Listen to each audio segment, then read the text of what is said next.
এদেশের আপামর জনসাধারণ যারা তার সান্নিধ্য পাওয়ার সুযোগ পেয়েছে সবাই কিন্তু শোকে সন্তপ্ত এবং সবাই তার বিদেহী আত্মার মাগফিরাত কামনা করছে। এবং তিনি যে একজন সৎ, নির্লোভ, ব্যক্তিত্ববান এবং সর্বোপরি একজন ইনক্লুসিভ মানুষ ছিলেন, যে সবাইকে ধারণ করে সবাইকে নিয়ে চলার।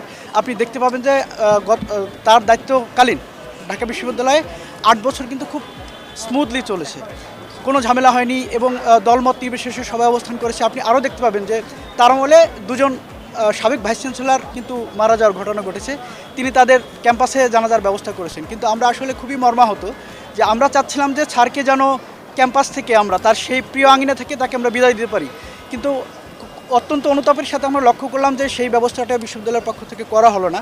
এটা শুধু আমরা তার ছাত্র না, আমার মনে হয় দেশবাসী, তার যারা অনুরাগী আছে তারা তো আছেই, পুরো দেশবাসী এই বিষয়টা খুব হতাশ হয়েছে যে মানে তার যে আঙিনা যেখান থেকে তার উত্থান এবং যেখানে সে আগলে রেখেছিলেন সবাইকে, সেই প্রিয় আঙিনায় তার শেষ জানাজাটা হলো না। এটা আমরা তার ছাত্রসহ সবাই অনেক হতাশ হয়েছি।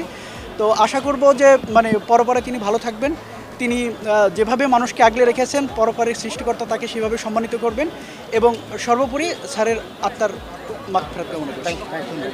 আরিফিন স্যারের পুরো ব্যক্তিত্বটাই একটা প্যাকেজ। আমার কাছে মনে হয় এত প্রকাণ্ড ব্যক্তিত্ব, ঢাকা বিশ্ববিদ্যালয়ে অজস্র শিক্ষক আছে, আপনারা দেখতে পাবেন বিভিন্ন বিভাগের শিক্ষক আছে, কিন্তু একজন শিক্ষকের এত অনুরাগী, এত অনুগ্রাহী, এত গুণগ্রাহী, শুভাকাঙ্ক্ষী আপনি কদাচিৎ খুঁজে পাবেন। ঢাকা বিশ্ববিদ্যালয়ের সাবেক উপাচার্য এবং গণযোগাযোগ সাংবাদিকতা বিভাগের যে অধ্যাপক ছিলেন আরিফিন স্যার হলো চমৎকার যোগাযোগের উৎকৃষ্ট উদাহরণ ছিলেন। গণযোগাযোগ বলতে, মাস লেভেলের যোগাযোগ বলতে, মানুষের সাথে কীভাবে কমিউনিকেট করতে হয় এই জিনিসটা উনি নিজে দাঁড়িয়ে থাকলে আমরা গণযোগাযোগটা শিখে যেতাম। এত বড় মাপের ব্যক্তিত্ব ছিলেন। তো আরিফিন স্যারের মানুষকে কাছে টানার ইনক্লুসিভ ওয়েতে একদিন আমি আরিফিন স্যারের কাছে বসা, তো বিএনপির এক নেতৃত্ব যাচ্ছে, ঢাকা বিশ্ববিদ্যালয়ের শিক্ষক নেতৃবৃন্দ, তো স্যারকে সালাম দিয়ে গেল, এসে বলতেছেন স্যার, তখন স্যারের ভাইস চ্যান্সেলরশিপ শেষ হয়ে গেছেন, স্যার আপনি কি কোনো পোর্টফোলিও হোল্ড করবেন না?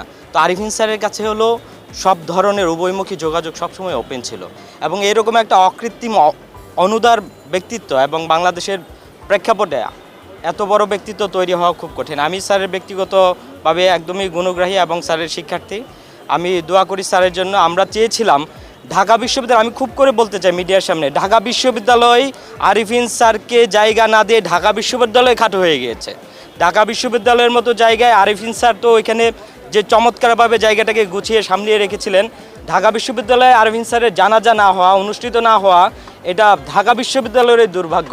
আমি মনে করি এই দুর্ভাগ্য কবে কাটবে সেটা আমরা বলতে পারবো না। এটা উচিত ছিল ঢাকা বিশ্ববিদ্যালয় স্যারের শেষ বিদায়টা হওয়া। ধন্যবাদ।